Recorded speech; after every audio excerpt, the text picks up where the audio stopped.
Republic Digital is all set to drive the spotlight with its first ever industry, ladies and gentlemen, is the 5th largest in the world, continues to evolve with advancements in technology and changing consumer expectations, patterns. And this transformation is pushing the industry into a new era of innovation. And on the panel today, we are very, very excited to welcome some of the brightest minds, some fantastic people who are doing fantastic work in this industry, in the automotive sector, to discuss the key factors that are driving this transition and what the challenges and the opportunities are. So let me introduce our panelists today. I have Narayan Subramaniam, the co-founder and CEO of Ultraviolet Automotive. Thank you, Narayan. I have Puneet Agarwal. Puneet Agarwal is the head of Smart Mobility and Sustainable IoT GeoThings. Thank you, Puneet. I have Vikas Bardia, the founder and CEO of Chauffeur. I have Suhas Rajkumar, who's the founder of Simple Energy. I have Paras Shah, the co-founder and COO of Kazam. And I have Shitanshu Tyagi, co-founder of Emo Energy, joining us on our panel this evening. Now, where do I start? Ladies and gentlemen, when we were backstage and just discussing what we were going to bring to this round table, one of the key takeaways was that the industry, especially the EV, the electric vehicles industry, wasn't very kicked, if I can use the word, about the budget. Who wants to take that one? It's a very uncomfortable question. Who wants to take that one? I mean, which aspects exactly do you want us to get into? Be careful about what you say, Narayan. So any specific aspects that you would like us to... Okay, let's start with subsidies, for example. Sure. Yeah. I mean, at the outset, India has seen a very structured plan that has cascaded through starting 2019. So we are in the 5th year of the subsidy program. And I think it's done a tremendous job for accelerating the adoption. And as an EV manufacturer, I think adoption and technology need to go hand in hand. And if you ask me for our view on this, while it's rapidly increased adoption, companies like ourselves find that having a cap on a certain price band with regard to the vehicle segments we operate out of is something that we could relook at from the upcoming updates to the subsidy perspective. Okay. And I'll tell you why. Because while mass adoption is important, and I believe India has got everything it takes to become a technology powerhouse in the EV spectrum in the next 5 years. Yes. And if we need to do that, we need companies that are focusing both on mass, on the infrastructure side, like my colleagues here, and of course on building cutting-edge technology. And it's going to be an even mix of all of this. Yeah. Especially, I must say, Paras had some strong views on it, subsidy. You want to take that? Yeah. Paras? So earlier in FAME 1 and FAME 2, we had EV subsidies on specifically focusing on four-wheeler segment, but the volumes are coming from two-wheeler, three-wheeler, and other category as well. There is a good change that happened from the government side in FAME 3, where the allocation on the subsidy for all type of vehicle have increased. So super excited to see FAME 3 and very positive on that note. Yeah. How soon do you expect that to happen, Suhas? FAME 3. I have some breaking news on that, but I'll... I think it was expected tomorrow because I heard it 1 week back that, it was supposed to be, framed out first week of September. Yeah. But some sources say it'll take about a month or two. I hope it comes in fast, and I hope there are major changes, especially on how they're bracketing the ex-factory prices and ex-showroom prices. So that, quality products kind of get an opportunity to, sustain themselves, and rather than, building something offload and just trying to, put up out there. And I think R&D needs to be incentivized in India. Okay. In my opinion, FAME 3 should, kind of look at companies which are deeply focused on deep tech in terms of EV, of course, charging infra and other aspects. I think if that can be included in this, it will definitely boost the entire industry up. And apart from that, the demand is always there. Increase the subsidy on the prices that are currently, been slashed, as you mentioned. I see that two big players are very, very, I wouldn't say two, many of you here are very, very particular about the subsidy subject. Okay, let me I'll just add one thing. Yeah, go ahead. I mean, it's kind of even a bit more important now because we're in a high interest rate environment, right? So a bunch of people who were earlier, they not only got subsidies, they got cheaper financing to buy their vehicles. Right now, the cost of financing has increased in the past 2-3 years. That combined with, let's say, removal or reduction of subsidies is in general going to engender lower adoption. Because now, not only are they more expensive compared to what they were earlier, the cost of financing has also increased. Yes. Okay. While we're on the subject of FAME 3, because I don't want to come back to the subject later, let me put this question to Shitanshu as well.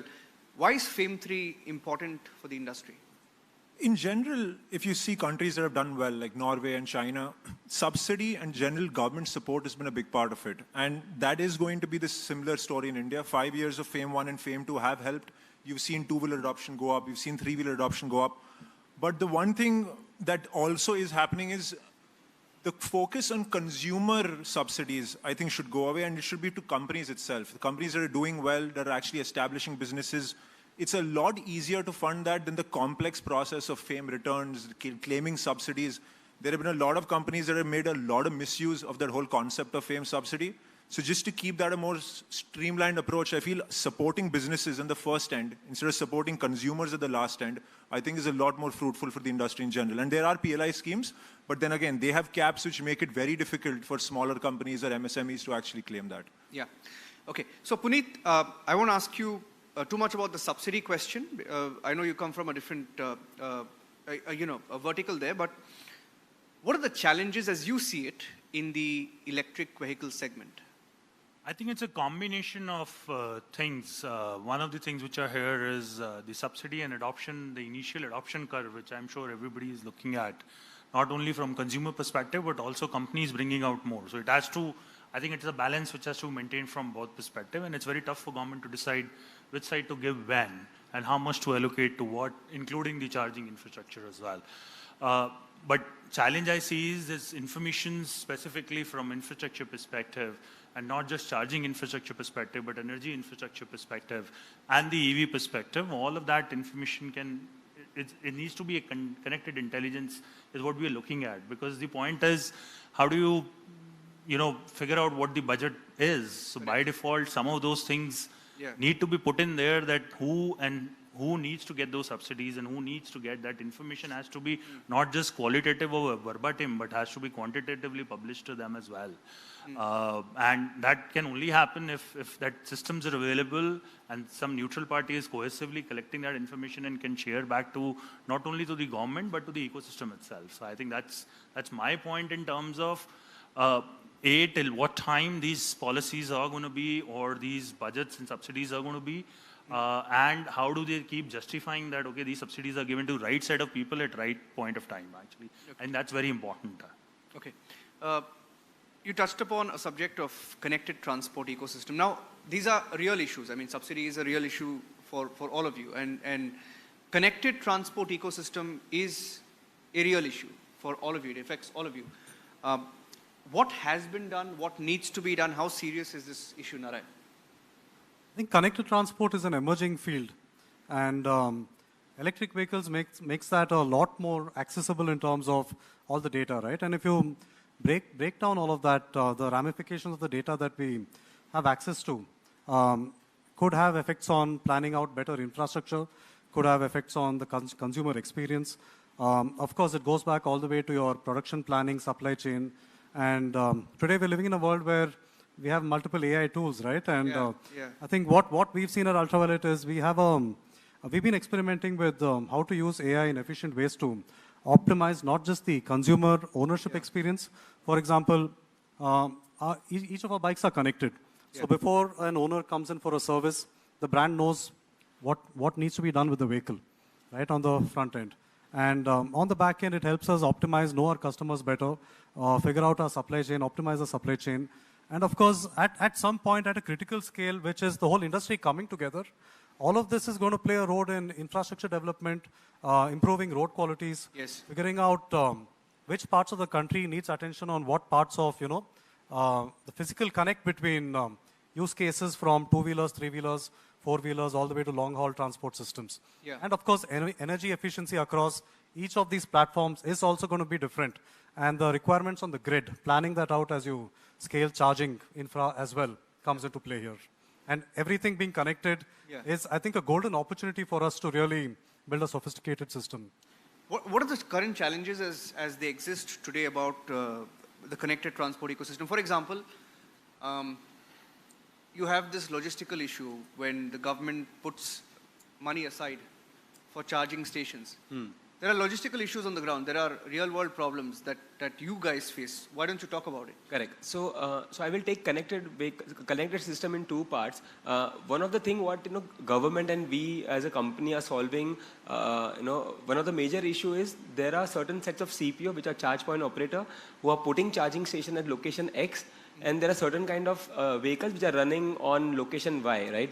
So government has initiated a new process called UEI, Unified Energy Interface, where all the charging stations which have been installed pan-India will be coming to one single network.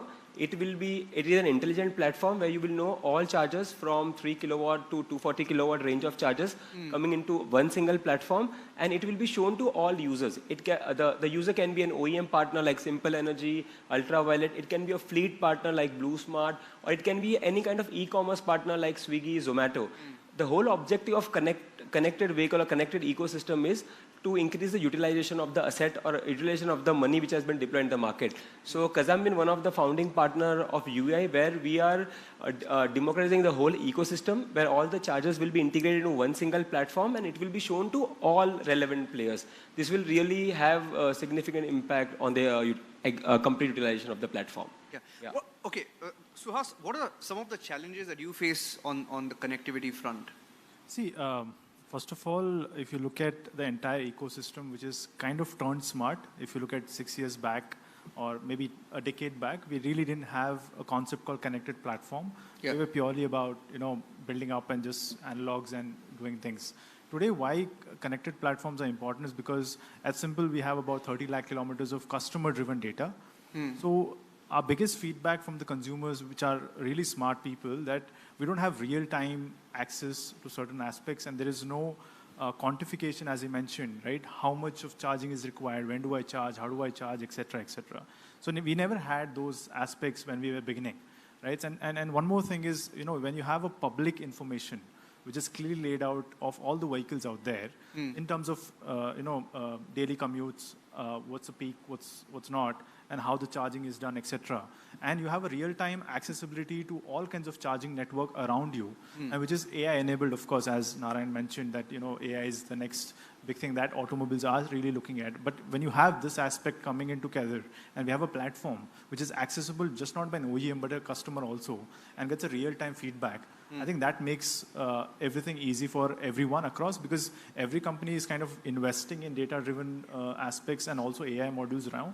I think that investment can be put into better use if we have a connected aspects across the industry, just not OEM related. Okay. I think with Kazam also, as you mentioned, right, government is trying to bring in a unified platform which kind of helps in the charging infra. But I think on the contrary, but I think we should also look at how customers are consuming electricity on the electric vehicles, one, because that improves your grid infrastructure and gives government a data of what exactly is the consumption is going to be next 10 years or 50 years, and how can we improve our infra, because grid infrastructure, and how we can shift towards more eco-friendly ways of generating electricity. I think that is a very key part of India's goal of achieving net zero carbon emission.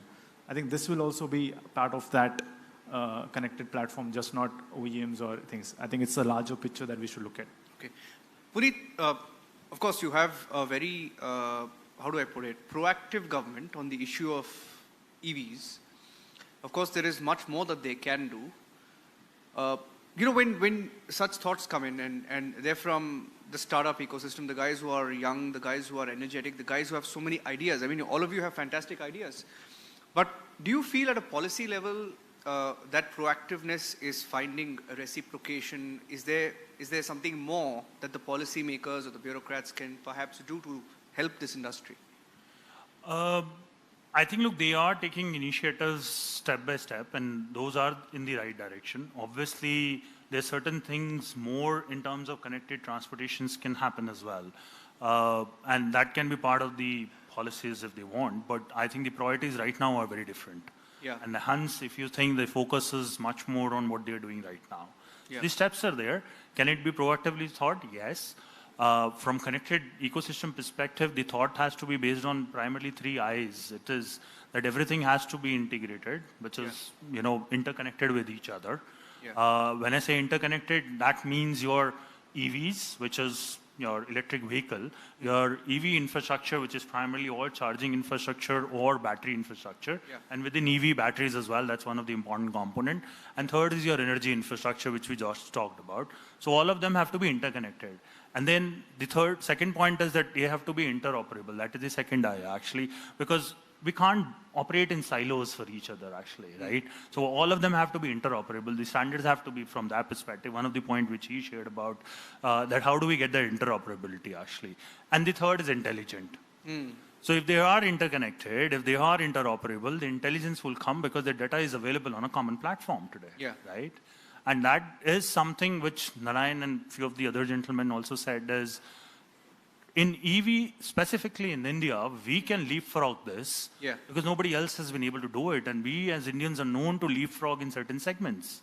Especially when it comes to data. Yes. And we can be the first in the world probably to get this in the common platform for everybody actually. And that's what we primarily do is enable these 3 I's for anybody to come in and actually do that. And the common fabric for them is connectivity.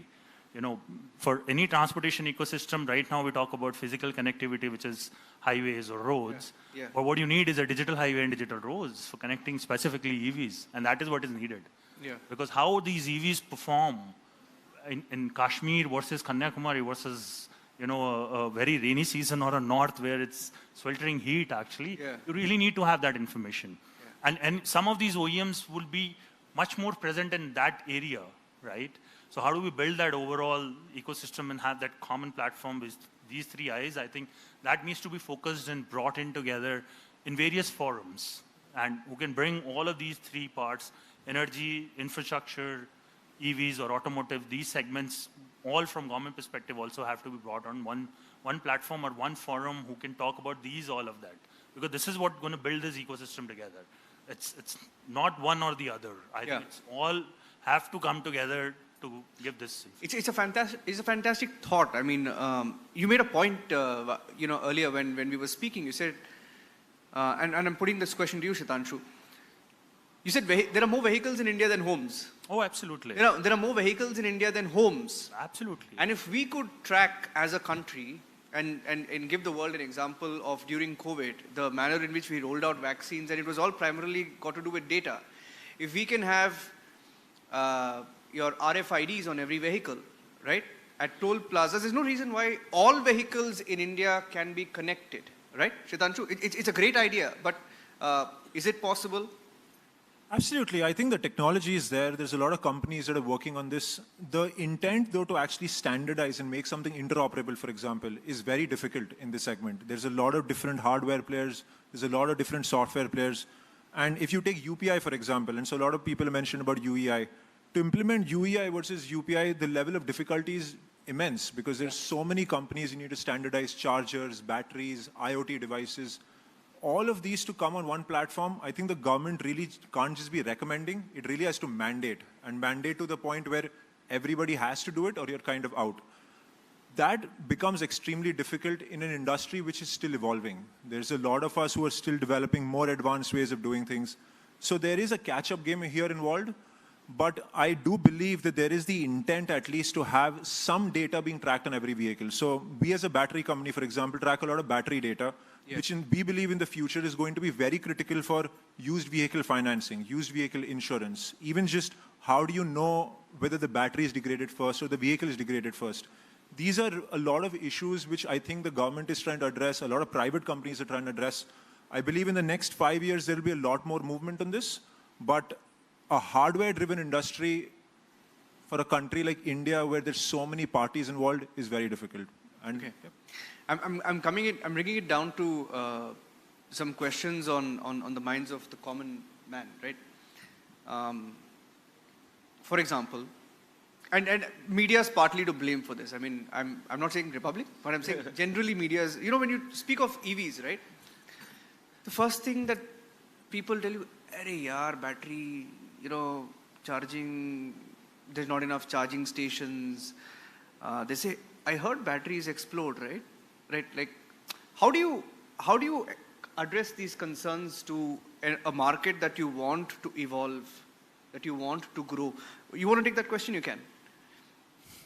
Yeah, sure. I mean, we run a fleet of 100 EV cars, and I think the challenge is real because before we started this business, spoke to a bunch of drivers, spoke to a bunch of EV users, and people have all kinds of anxieties and doubts around a new piece of technology. I think if we took about 15, 12 years, if we rewinded 15 years, the switch from smartphone, the switch to smartphone rather from like, you know, Blackberries or the keypad-oriented phones also probably kind of faced a very similar trajectory where people were just like, but what if it stops working? You know, what if I can't press the screen? What if it just hangs? But it took like an iPhone, which was of a very superior form factor, to kind of then start showing people what that life could be. I think in this space also, because there's a lot of anxiety and, you know, for most people in India, purchasing a home is like their biggest investment. Yes. Purchasing a vehicle is their second biggest investment, right? So you kind of can't blame them for being very anxious about whether or not they're making the right choice. Some of it is real, some of it is very psychological, right? Like you could say that, okay, range is 100 kilometers. Now, 95% of that time, that person is probably not going to cross that threshold. So that's like an illogical fear to have. But for that 5% or that 2% of the case where they might be in a position to cross that, that is what they will base their decision on, or very likely to base their decision on. It's just human. Yeah. So there, I think, you know. But has the industry come a long way from It has. from there? It definitely has, right? All of these things help, right? The kind of new vehicles that a bunch of these folks here are introducing, they have higher ranges. That's a function of better battery packs, better technology being put in. A lot of the charging infrastructure has come up, which again reduces the anxiety. And it's not only the infrastructure is now available, it's also the fact that there's more power. So like, you know, what you could do earlier, what would have taken 1 hour, probably will take a lot less today. So those things have definitely helped the entire kind of industry as well as the users move in the direction of more adoption. Yeah. I think it's got to do a lot with awareness also. Yeah. Of course. I think awareness is everything. I'll confess, I didn't know too much about the EV industry and the kind of advancement in EV bikes and technology, right? Until just before we came in, we had a very friendly banter. When I said I travel 150 kilometers in Noida, Suhas immediately said, I have a range of 220, man. And Narayan here, what's your range, Narayan? 320. 320. Fantastic. Yeah, close. Good stuff. But on the safety aspect, the industry's come a long way, right? I mean, For sure. from then. Yeah. You want to talk about that? Sure. So I think what you just said is very relevant. The transition that's happened from one way of life to another often is met with resistance from those of us who are used to that previous way, right? So while the mobile phone industry definitely saw that happen, we're seeing that in the vehicle industry as well. Yeah. And to get a little more technical on this topic, see, cell chemistries have evolved rapidly from pouch cells to today we're working with multiple formats, cylindrical cells that are widely used now in the automotive industry. And at a cell level, the chemistry is quite stable. You have LFPs, NMCs with different energy density between them.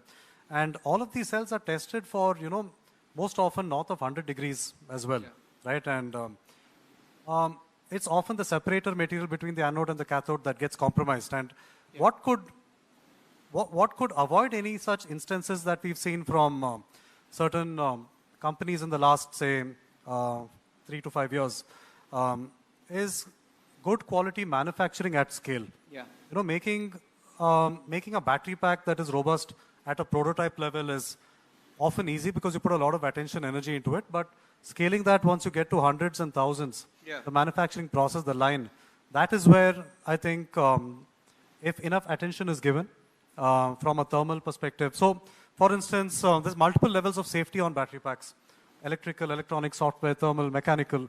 And we as a company have taken safety very, very close to heart, right? And as much R&D effort has gone into the battery tech as the rest of the vehicle.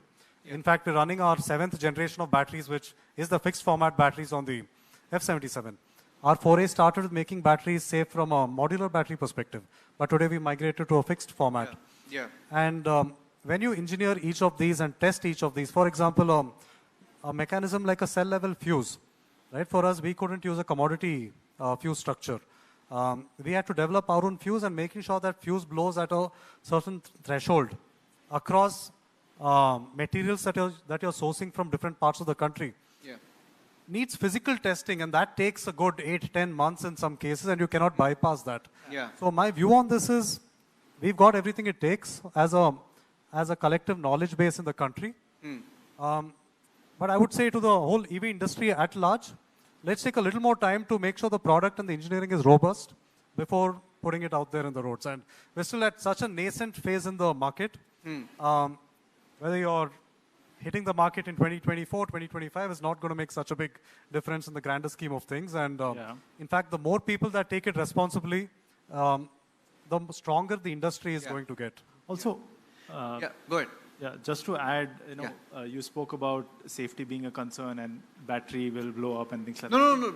I'm not saying that. I'm saying generally. Generally, okay.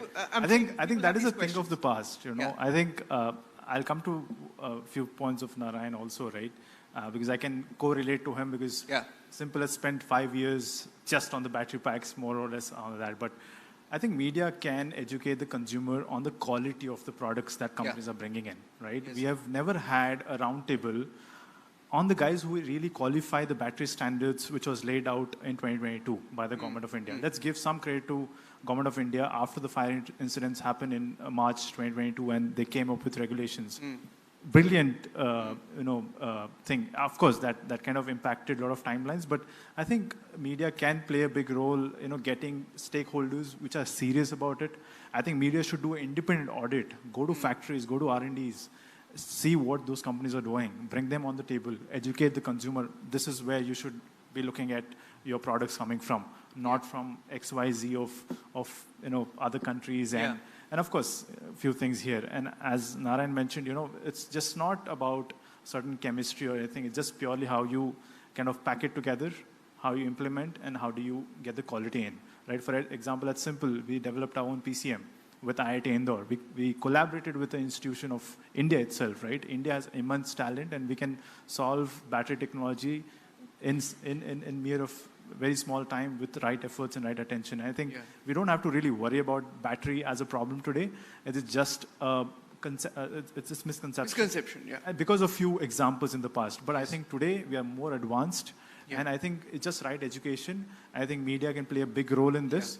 And of course, government is pushing in from their end, and I think they're doing a fantastic job, in my opinion. I was going through some of the numbers, of the sales of four-wheelers, EVs versus two-wheelers and three-wheelers. The numbers are huge.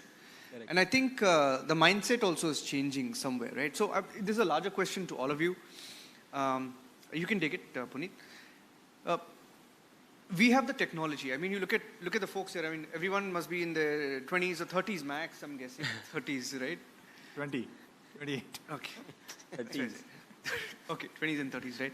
It's fantastic talent in India. You have 20 and 30-year-olds launching brands and, fantastic products, and, they've got the market share with them. And we have the technology, we have the talent, we have the willpower, we have the energy.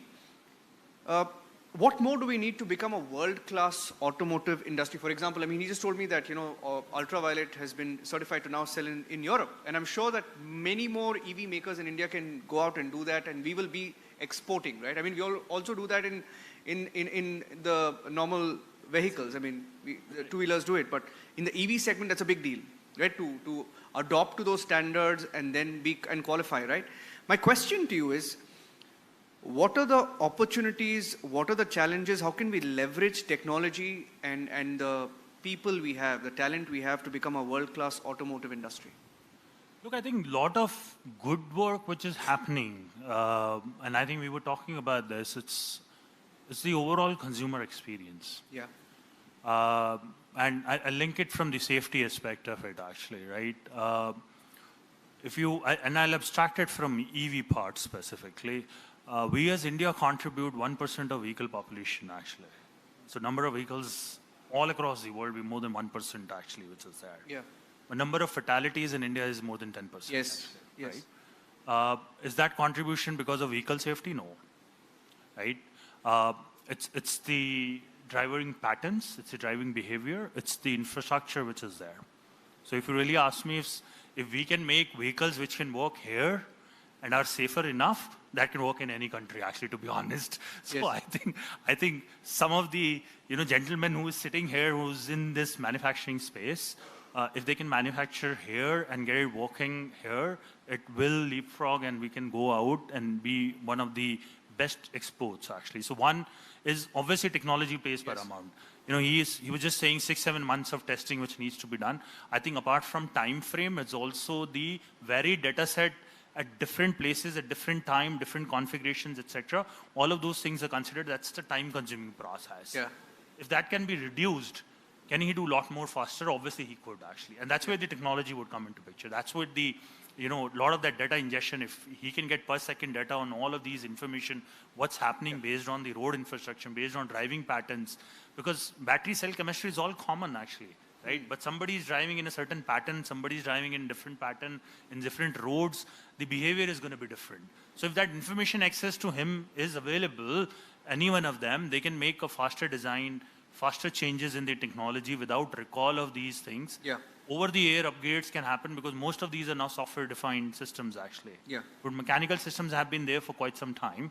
Interlinkage has been time, but I assume most of it is now getting as software-based, which can be upgraded online, actually. So I think a lot of those things are happening both from technology perspective. We're also leapfrogging some of the designs which you see of coming out of our two-wheeler, three-wheelers, as well as now passenger vehicles as well. These amazing designs. These are like world-class designs which are there, which nobody is doing, and that too at such an affordability.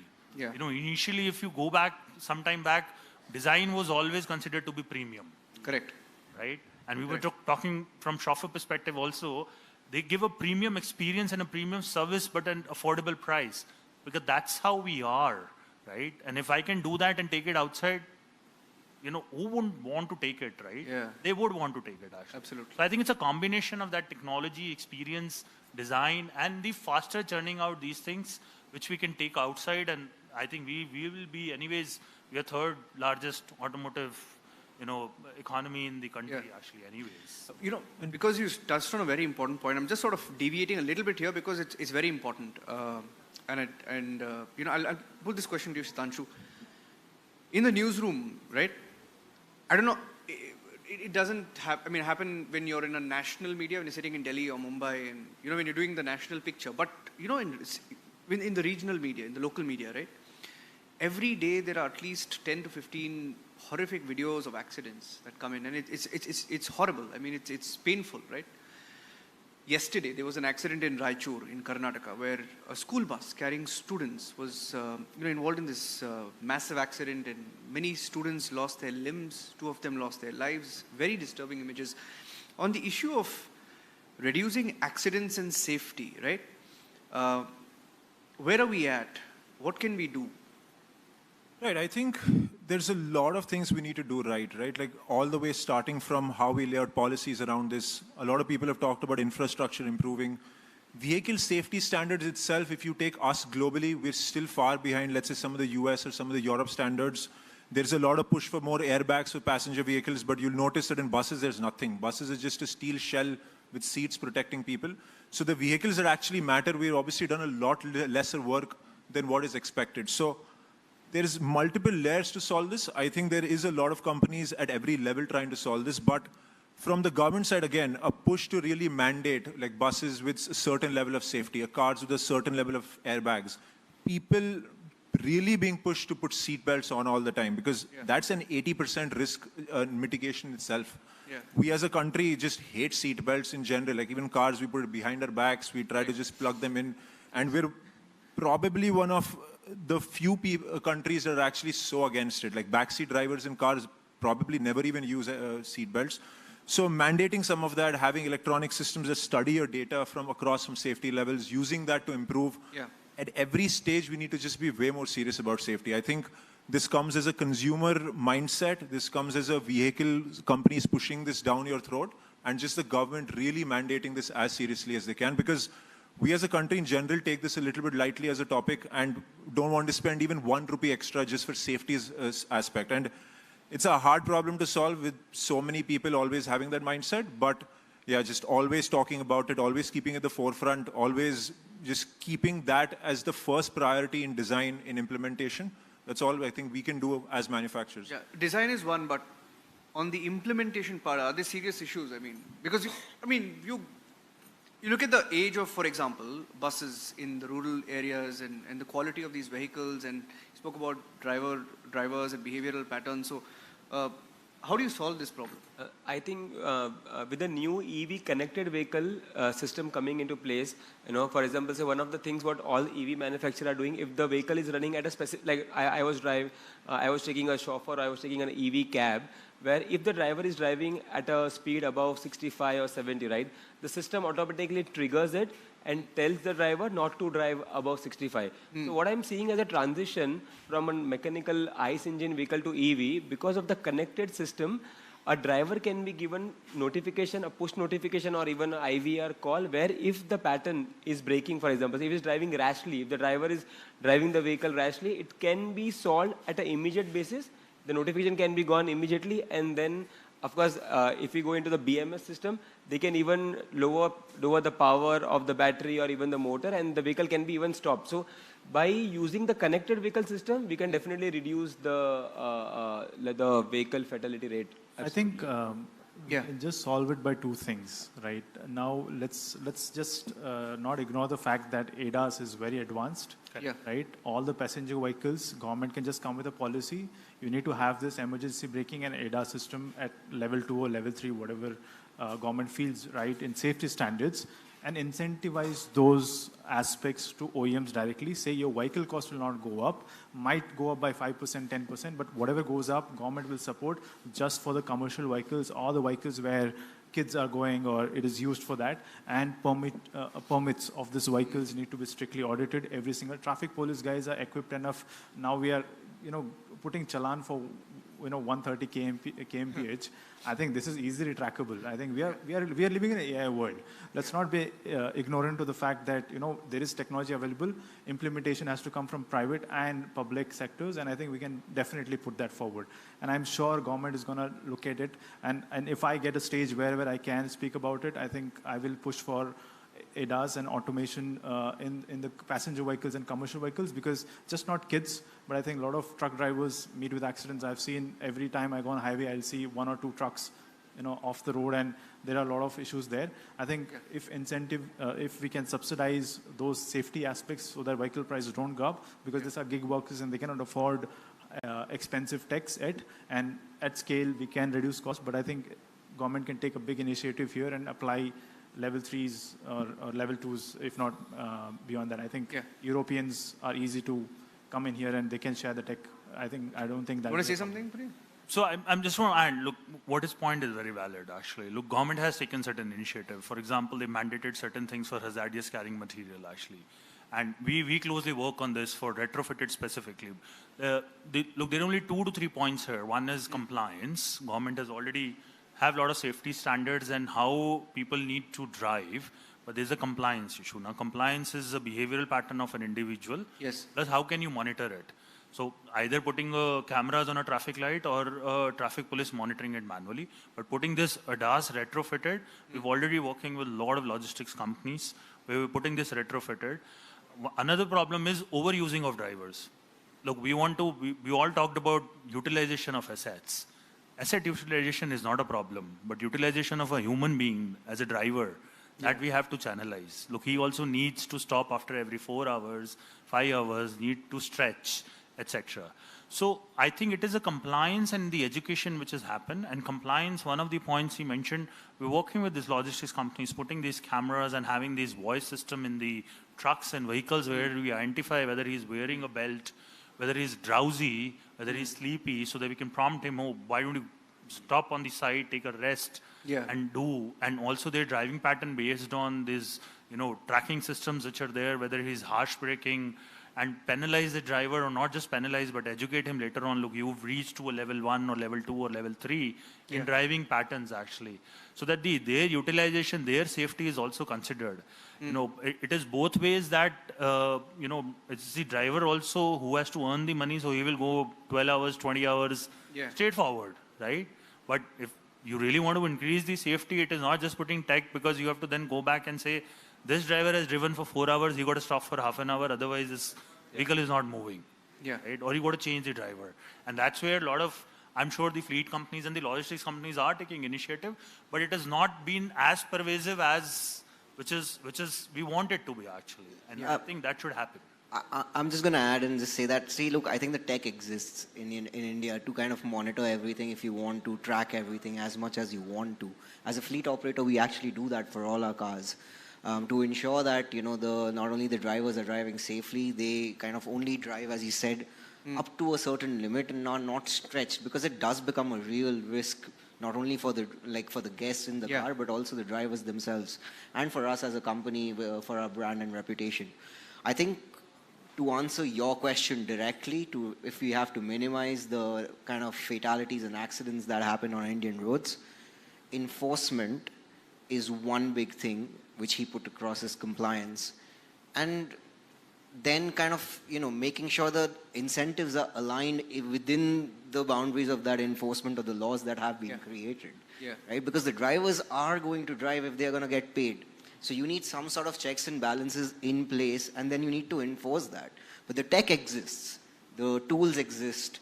How do you enforce that? How do you get school buses to upgrade, and who pays for that?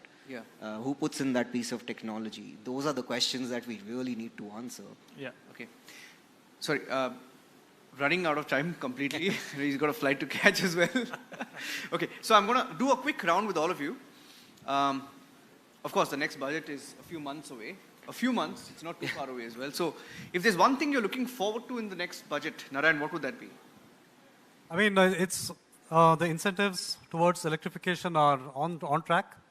And I would say if companies are building technology out of India, then I think the incentives needs to be agnostic towards segments or levels of technology or price bands that companies are operating at, because we need everybody to build a robust ecosystem. Reduction in import duties of EVs of all kinds, and definitely reduction in personal income taxes. Okay. He went no personal income. Why not? Automotive giver. No, it impacts. Okay, let me give the auto angle. If people have more money to spend, they can buy more automotives. Of course. Puneet. I think there has to be incentive given to automotive OEMs to have this connected intelligence baked in, because I think that if that comes as a policy or an incentive in the budget, I think the adoption is going to happen much faster. And I think we got to look down few years. It will be really beneficial for all of us actually. So I think if that can happen, nothing like it. Specifically in automotive segment, look, government is doing a lot of stuff in AI and tech and everything. But when it comes specifically automotive, look, roti, kapda, makan, and gadi, right? I mean, that always we have heard, right? So mobility is something which is needed. And as I said earlier, we have like 20 million more vehicles on the ground as compared to houses. And we are increasing, percentage increase is way too higher actually. So that I think we need to have an angle here specifically from connected intelligence perspective in the automotive and part of the budget also. Okay. If there's one thing you want in the budget. Yeah, it's just overall lot lesser taxation just on companies who are genuinely promoting technology, right? Like I think Make in India is a big thing, but making in India is the last step. There's like 10 steps before that where you design, you engineer, you just do so many things before that. I think there should be a different structure for companies which are genuinely pushing that realm for technology in India. Because in the past, like light mobility, two-wheelers, three-wheelers, have been a Japanese segment, have been a European or an American segment. As a country, these vehicles and energy storage and all of these in general, we genuinely have a shot. So the government is generally supporting on the ground for companies that are doing this. I think that will be huge. Suhas? 2 points. I think we need to incentivize R&D, tax holiday for people who spend a certain portion on R&D. That needs to be emphasized, especially on the angles of EVs and cleaner technologies. The second is, for example, in the factory side of things, state government gives you some allocation of your cost of the human resource. I think R&D has to have that, in my opinion. Government should incentivize, industrial training, R&D training, and give companies rebates on that part, saying that, okay, you push this training, because to be very honest, we might be the greatest people in software, but we have a long way to go in hardware. And I think revolution will not happen just on software, it should happen first on hardware. I think if we can incentivize companies which are investing in hardware and give them more leverage and just not talk about software, I think that will be more important for us to, and general public sentiment will change, and hardware companies will do way better. If you look at Europe, America or Japan, they're built on hardware first and later software. I think we should, look at that very seriously in next budget. Okay. Yeah. So one of the most important thing what we feel is, at least on the charging piece, as an OEM, they are getting direct subsidy to an OEM, but in the charging piece, all the subsidies generally goes to the oil and gas companies. So we would really like the subsidy on the charging piece should be directly go to the charging OEM. Like us, for example, when we manufacture our own charger, so the subsidy should come directly to the OEM and not to the oil and gas. This is one of the things what we really want in this budget. Fantastic conversation, and I hope all the ideas that came on the table, and there were many, I enjoyed the conversation. I hope all of you did. Narayan, thank you for joining us. Thank you, and I'd like to say we need more forums like this. Oh, of course. A lot of interesting thoughts exchanged. Yeah, get more people who are really doing a great job to get here, debate about things, and bring out new ideas. Fantastic. I love this format, and I think we'll do it more often. I think from the Republic end, I can tell you that Shitanshu, Puneet, and Vikas. Vikas, Paras, and all of you. This is the government's favorite word. Come on. And I hope that all of you achieve that in your respective industries. Thank you very much, Vikas. And there was a fantastic conversation. Thank you. Thank you for joining us. Thank you all. Thank you. Thank you all.